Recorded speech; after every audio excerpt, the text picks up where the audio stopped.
and welcome to a special report. Well, Vice President Mohammad Hamid Ansari was recently in Mongolia to attend the 11th Asia-Europe Meeting Summit, or the ASEM.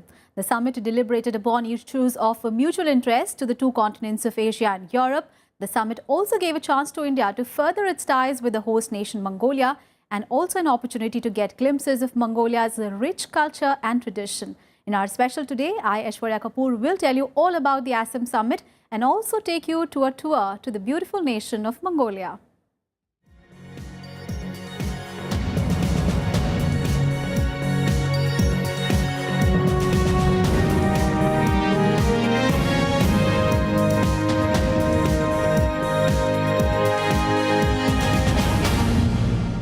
Vice President Mohammad Hamid Ansari was recently in Mongolia to attend the 11th Asia-Europe Meeting Summit. During the visit, Ansari made a strong pitch for the need to isolate sponsors and financiers of terror and urged the leaders to go beyond condemnation to practical action.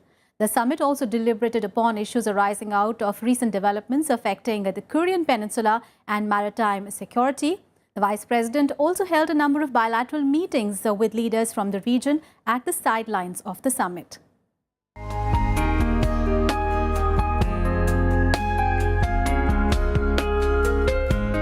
The 11th Asia-Europe Meeting Summit commenced in the Mongolian capital with top leaders from 49 nations, including India, observing a minute of silence following the deadly truck attack in French city of Nice that killed over 84 people.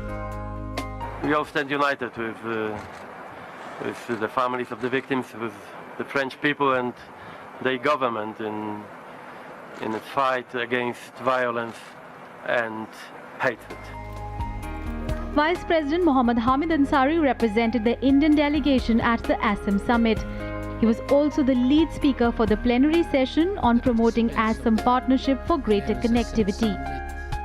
During the session, Vice President called for speedy action against the perpetrators, organizers, financiers and sponsors of terror. He also called for the early adoption of the Comprehensive Convention on International Terrorism under the aegis of the United Nations. This year's summit brought together a high-level delegation from 51 ASEM partners, 30 European and 21 Asian countries, and 2 intergovernmental organizations under an overall theme of 20 years of ASEM, Partnership for the Future through Connectivity. Vice President Mohammad Hamid Ansari also focused on connectivity between Asia and Europe to build mutually beneficial partnership. For us, the 20th most important one, as we regard it, is of connectivity of the youth, of youth exchanges, of focus on the youth, because they're the future of Asia, future of Europe, and they're the ones who will carry forward the agenda of ASEM. The ASEM meeting also deliberated upon issues arising out of recent developments affecting the Korean Peninsula and maritime security. Vice President Mohammad Hamid Ansari called for the protection of seas and oceans in accordance with international conventions. Several leaders talk about the fact that freedom of navigation is important. They did talk about the importance of rule of law and the importance of settling disputes peacefully, of not using threat or use of force, and the fact that, yes, UNCLOS should be respected.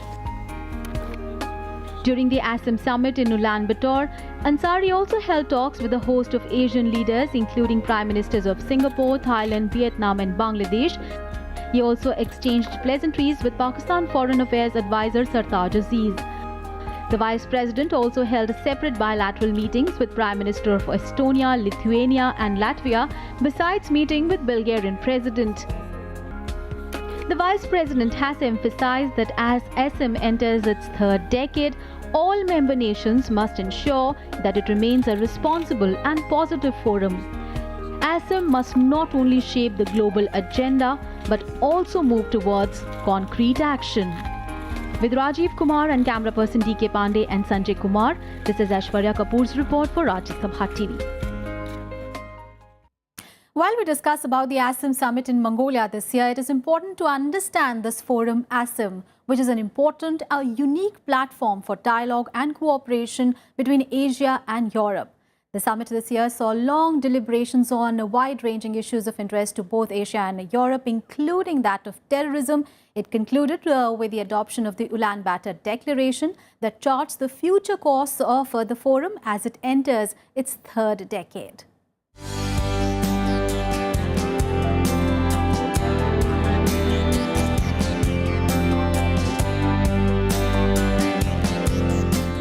The Asia-Europe meeting, or ASEM, was established as a dialogue forum to bridge two continents, Asia and Europe.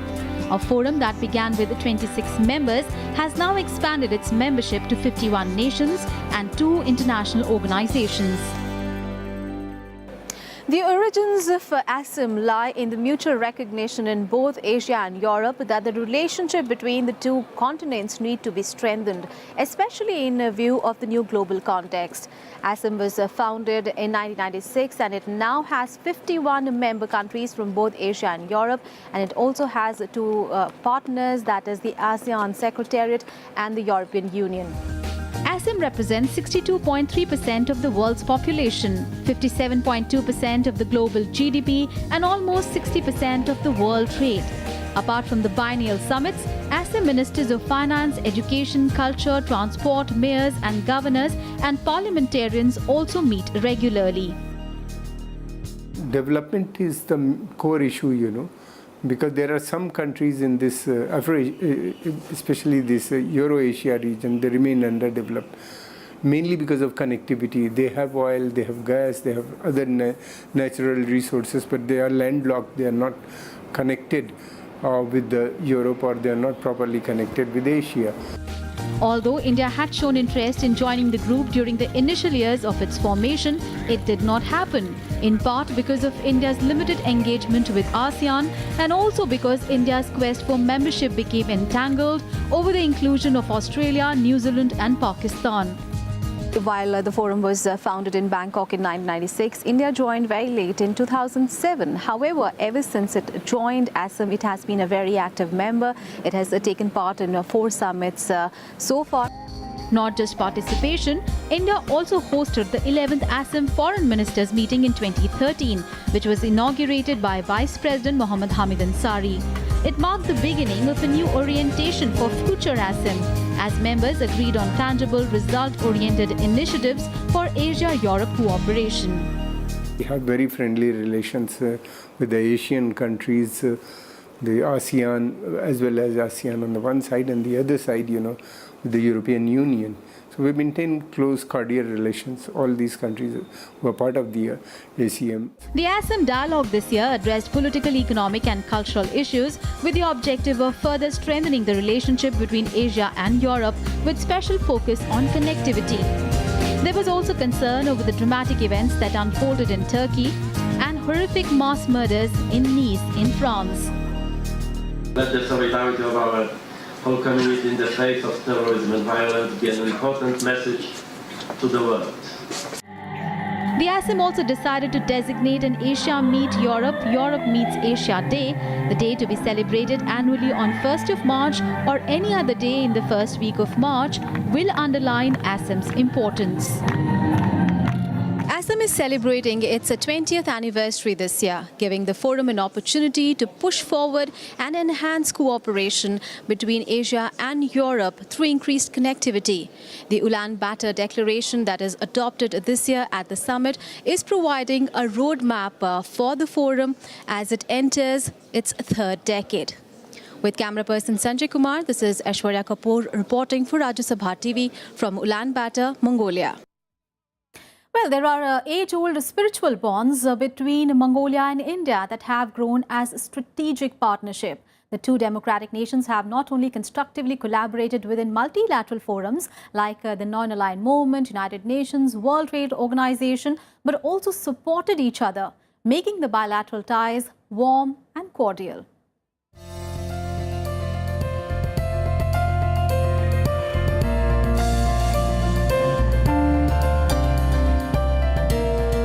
India and Mongolia have interacted through history over a period of 200 years. Following the emergence of Mongolia as a modern nation-state in the 20th century, the two countries have continued to build relations based on shared historical and cultural legacy.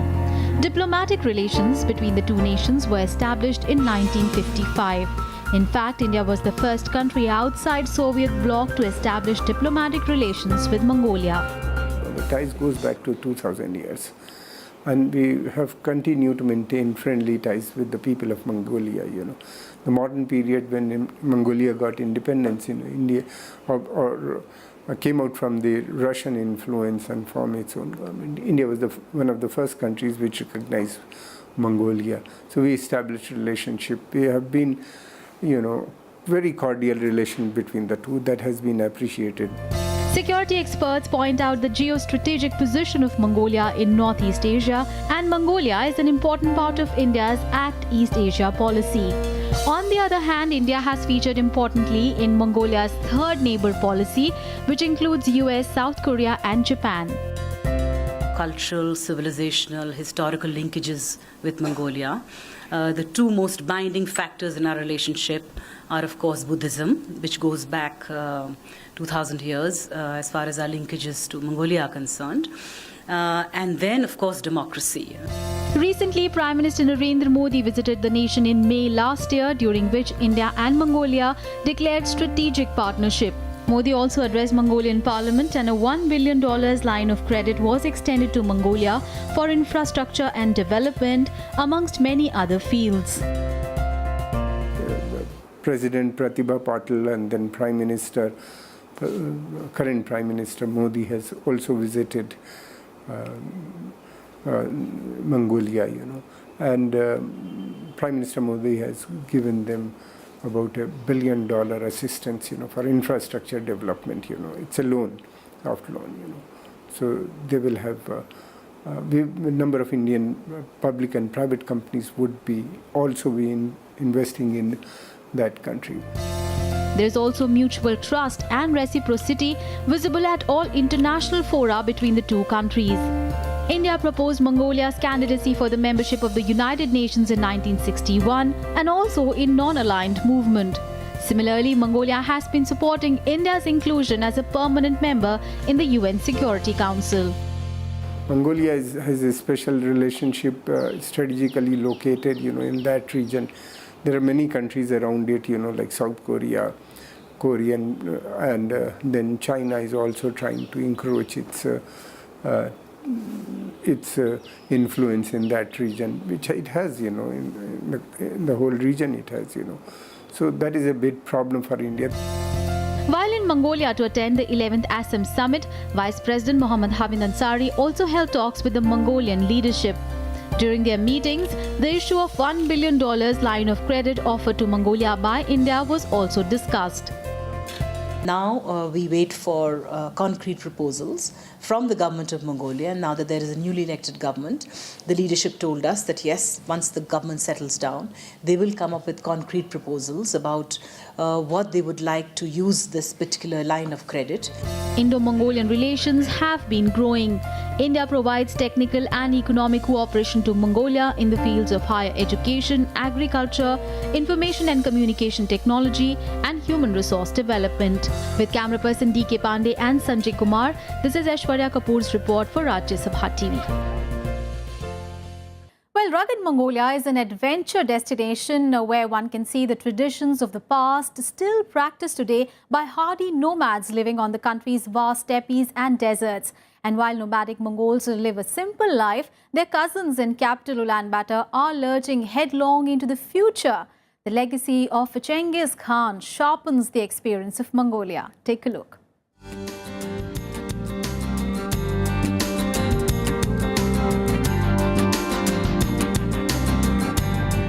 Mongolia is a landlocked sovereign state in East Asia, bordered by China to the south and Russia to the north.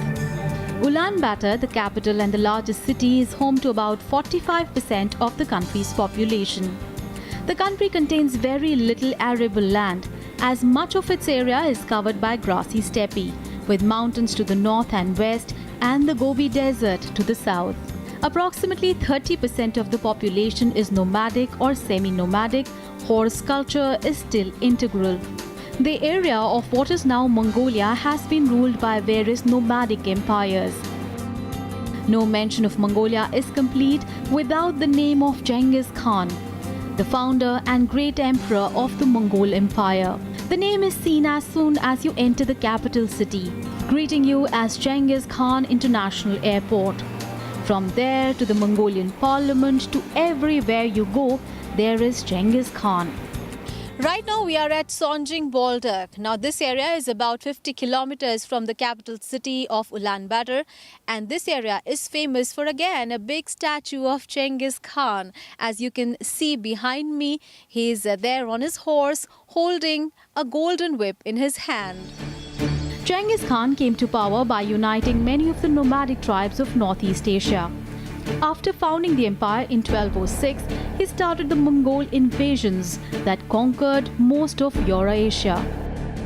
Genghis Khan is the hero for every Mongolian. About 900 years ago, Genghis Khan was the man who brought together the varied tribes that existed in this region. He brought them together, and then he went on to ruthlessly capture one empire after the another, from Poland to Korea. And by the time Genghis Khan died, the size of the Mongolian Empire was twice the size of the Roman Empire and the Muslim Caliphate, and 4 times the size of Alexander the Great's. Beyond his military accomplishments, Genghis Khan also advanced the Mongol Empire in other ways. He decreed the adoption of the Uyghur script as the Mongol Empire's writing system. He encouraged religious tolerance in the Mongol Empire, and his beliefs had a strong tinge of popular Buddhism. Genghis Khan's grandson Kublai Khan conquered China to establish the Yuan dynasty. After the collapse of the Yuan dynasty, the Mongols retreated to Mongolia, and this was followed by the establishment of Qing dynasty, which ruled for 200 years and later led to the establishment of Republic of China. The revolution of 1921 led to independence from the Republic of China, but shortly the country came under the control of Soviet Union. After the anti-communist revolutions of 1989, Mongolia conducted its own democratic revolution in early 1990. This led to a multi-party system, a new constitution of 1992, and transition to a market economy. With camera person D.K. Pandey and Sanjay Kumar, this is Aishwarya Kapoor's report for Rajya Sabha TV. Well, India-Mongolia ties are close and warm and date back thousands of years, with Buddhism being the biggest connection. Now, Buddhism was carried to Mongolia by Indian missionaries during the earlier Christian era. Vice President Mohammad Hamid Ansari, while in Mongolia, also visited the Pethu Monastery, which again has a big Indian connection. What is that? Let's find out.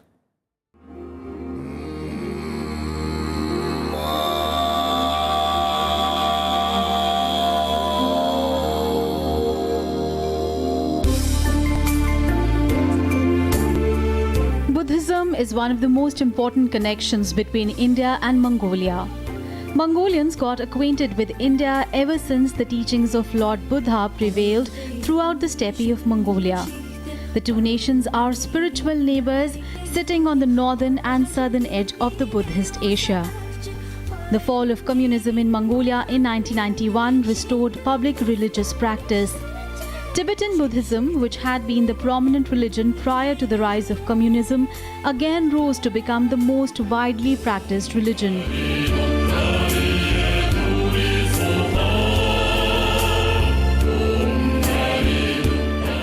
Mongolia has evolved a national form of Buddhism with a large Tibetan component. According to the 2010 national census, 53% of the population is Buddhist, while 39% are non-religious.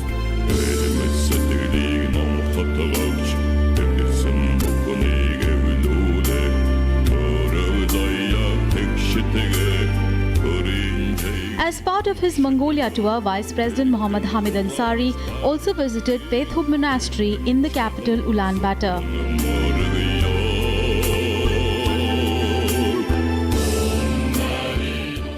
We are right now inside the Pethu Monastery. Now, it's a very beautiful, unique monastery, and as soon as we enter, in the center there is the statue of Lord Buddha.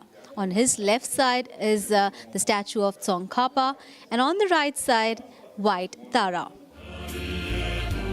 This monastery is seen as a symbol of India-Mongolia cultural and spiritual ties. Reason being, it was founded by an Indian ambassador who was revered here as a monk. This monastery was built by the late Venerable Kushok Bakula Rinpoche. He was from Ladakh, and he was India's ambassador in Mongolia from 1990 to 2000. He was here for 10 years. You know, it was just after the advent of democracy in Mongolia, after 70 years of communism. So there was so much work to do. Rinpoche named his monastery as Pethub, which in Tibetan means a model or exemplary. The name is drawn from the main monastery in Ladakh, which is also known as Pethub Monastery and is over 800 years old. Rinpoche played an important role in the early years of the revival of Buddhism in the country. Rinpoche chose a tract of land in the city so that it becomes more accessible to the people. Pethub Monastery soon became an important center of learning for Mongolian Buddhists. The monastery was in fact inaugurated in 1999 by Indian Vice President Krishan Kant. These are all monks here. We have about 50 Mongolian Buddhist monks. They are all from different provinces of India. They study Buddhism. Many of them go to India to study. And it's one of the popular destinations for Buddhists in Mongolia and from abroad. Vice President Mohammad Hamid Ansari also unveils the statue of the father of the nation, Mahatma Gandhi, in the monastery. A great symbolic gesture highlighting the deepening ties between India and Mongolia. With camera person D.K. Pandey and Sanjay Kumar, this is Aishwarya Kapoor's report for Rajya Sabha TV.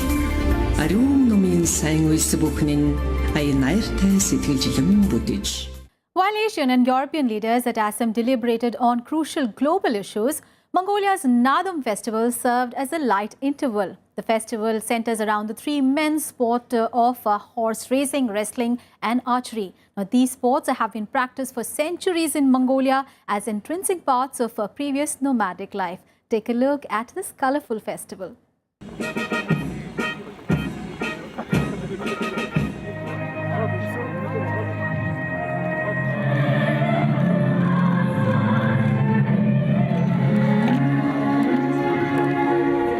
On the sidelines of the ASEM summit, the leaders and the delegation got a chance to witness the Mongolian tradition and culture with the revered national Nadam festival, featuring burly wrestlers, camel riding and traditional dance.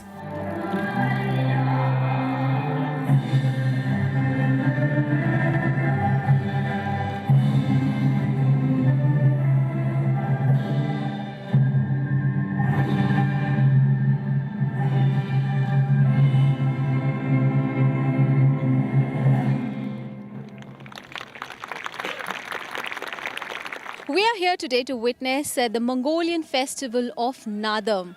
We are lucky because this festival is held only once a year. That showcases the country's rich tradition and culture. The festival harkens back to the culture of the nomadic tribes that have dwelled amid the steppes of Central Asia for hundreds of years.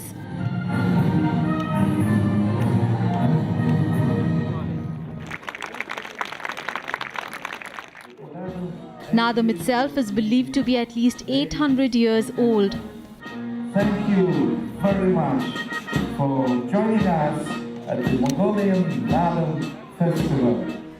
One will see archers with the same type of bow that Genghis Khan's armies used, made of birch, fish glue and deer sinew. At Nadam, horse jockeys, skilled archers and fierce wrestlers take the spotlight.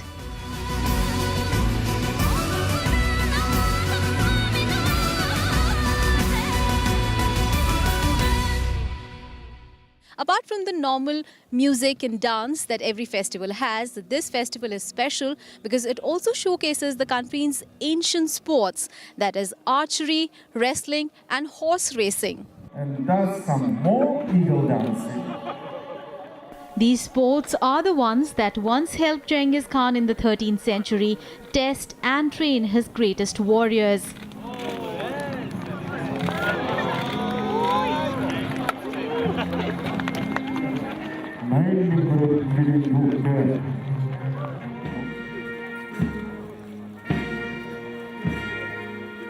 Mongolian wrestling, archery and horseback riding developed the skills Genghis Khan sought for the men in his armies. Conventionally called the men's sports, recently women have begun to participate in the Nadam archery games and girls in the horse racing. Competitors come from around the country to take part in the festival, which has been held for hundreds of years.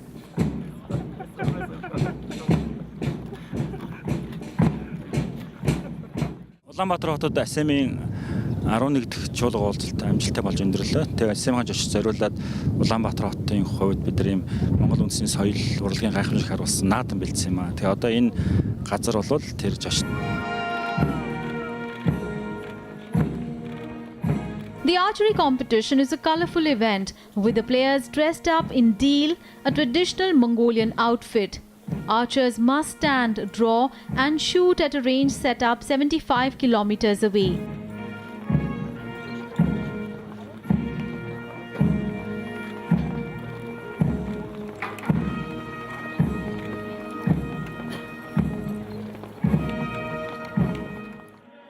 The most popular event in Nadam is wrestling, where two men face off and the first one who touches the ground, except with the feet or hands, loses the match. The wrestlers perform the bivek or eagle dance before the match. Wrestlers wearing cloth pants and sleeves over their arms and shoulders are traditionally the most popular competitors with the public, while child jockeys battle it out in horse races for prize money.